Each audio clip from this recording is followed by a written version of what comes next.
8 yil oldin turmushdan ajraganimda, ishim bor, pulim bor, erimni nima qilaman, bolalarimni boqib olaman degan. Men unda yosh bo'lganman, ahmoq bo'lganman, men to'g'risini aytaman.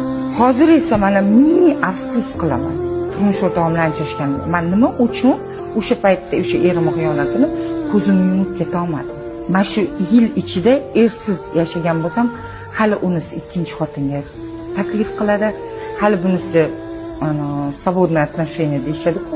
Va kasallik paytingizda ularning ko'magi bilan vaziyatdan chiqqansiz. Shu bir kunda Allohdan so'radim, yig'lab o'laman turmush o'rtog'imga yetkazib, lekin hozir shunaqa afsus qilaman. Iltimos, ayollar, mayli erkak kishi yursa yurar, lekin ozgina mелочь uchun ajrashmaylar.